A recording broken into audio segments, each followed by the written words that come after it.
Welcome to beautiful Vancouver, British Columbia. This is actually where I grew up, just across that water. And I remember when I was a teenager here, I wanted to be a filmmaker. And so what did I do? Well, I found a film director with a strange name who lived in Vancouver. I saw her on the cover of this magazine, and then I just looked up her number in the phone book, in the white pages, because that's how you did back in the year 2000. And I gave her a call, and she said she was on the other line, but she'd call me back. And strangely enough, she did call me back. And it was amazing. I got to chat to her about filmmaking. I guess what I really wanted was for someone else to be able to provide me with an opportunity to get on set, to get some experience in that industry and show me what it's like. I just want to know, and it's so hard when you're on the outside to figure out how to break in. You just want to reach out to someone who knows and say, help me with this. There is a psychological phenomenon known as learned helplessness, and the experiments conducted way back decades ago that established this phenomenon were really quite terrible. What they would do is take dogs, and for some of them at least, they would force them to endure a punishment. For example, they would receive electric shocks, and there was nothing they could do to prevent those shocks. For other dogs, there were actually little levers or a fence they could hop over that would stop the shocks. Now, later on, they took all of those dogs and they tested them again, but in environments where every one of those dogs had the opportunity to avoid the shocks by taking some action. Now, what was found was those dogs that had been forced to endure the shocks and had no way of stopping them just kind of came to accept the shocks, even when there were actions that they could take which would stop them. So this is learned helplessness. They have learned that there's nothing they can do to stop that uncomfortable situation. There's a related study carried out with adults where they were trying to complete a task, except there was this distracting noise playing. Now, some of the adults had the ability to turn off that noise, whereas others did not. It was not under their control. And when you look at the performance, the adults who had the control to turn off the noise performed better, even when they didn't actually exercise that control. So they just let the noise play, but the knowledge that they could shut it off if they wanted to made them perform better. I have worked at many jobs now, some very menial and some more managerial or entrepreneurial, like I was basically running the show. And what I've found is that there's kind of this divide between employees and managers. When you're an employee and you're assigned to do something, you try to do it as best you've been shown, but if you hit a roadblock, you kind of stop and you go to your manager or supervisor and you say, hey, what do I do now?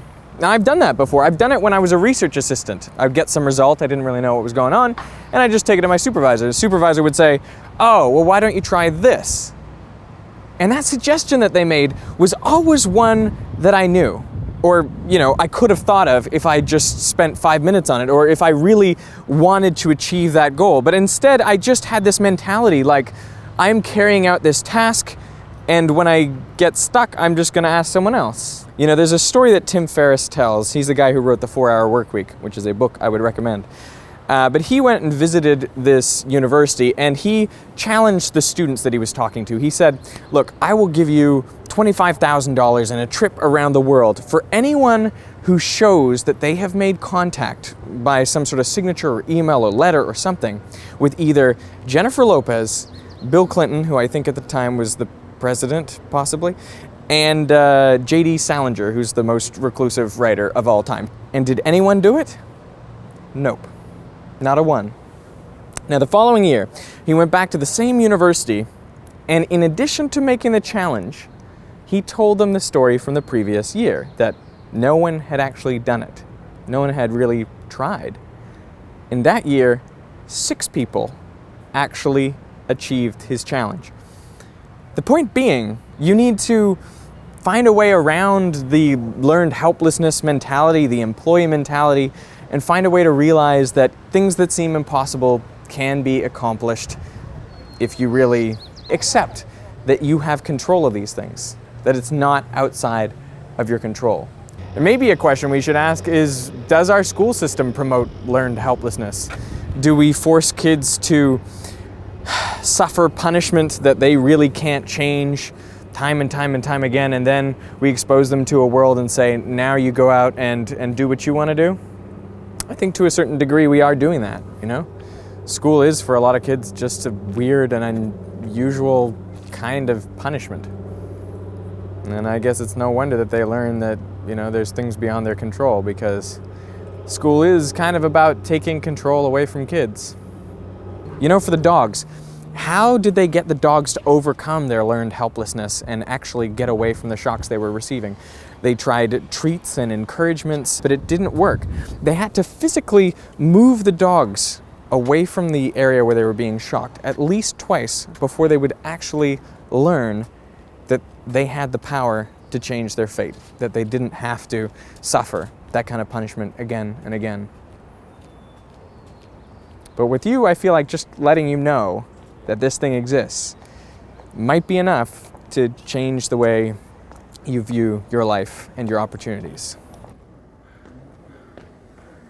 Let's talk briefly about career paths. I applied to acting school 3 times and was rejected 3 times. I applied to film school twice and was rejected twice. I think what I was looking for out of those institutions was a surefire way to get to the career that I wanted. I was basically doing the same thing that I was doing when I asked that director in Vancouver to help me out, to get me on set. I was asking for someone else to make this possible for me.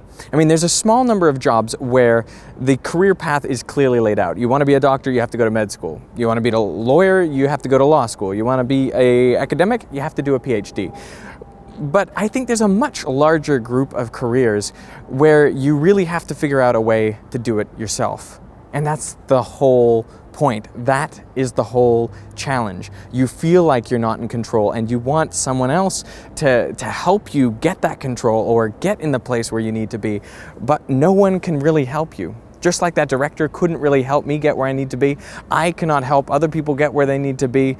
You really have it all up to you. I mean, you have to demonstrate that you can do what you want to do.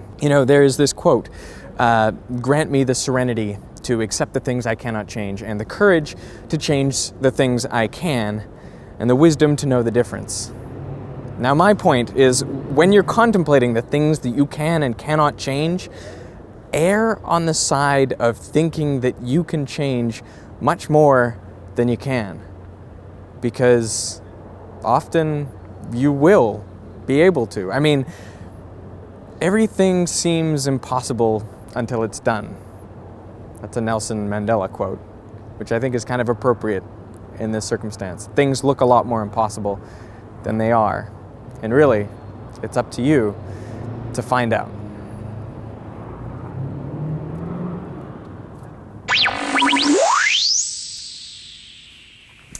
Hey, as you can tell, books have had a huge impact on my life and how I see the world. And when I'm traveling, I like to listen to them as audiobooks because it's just more convenient on planes and trains. And there's actually one I wanted to recommend to you. It is called Predictably Irrational by Dan O'Reilly. It's about how humans don't really behave rationally even when we think that's what we're doing. So it provides pretty good insight into how your brain works and how the brains of everyone around you work. And if you want, you can download this book for free by going to audible.com/Veritasium, or you can pick any other book of your choosing for a 1-month free trial. Audible is a great audiobook website with over 180,000 titles in all areas of literature, including fiction, nonfiction, and periodicals. So you should definitely check them out.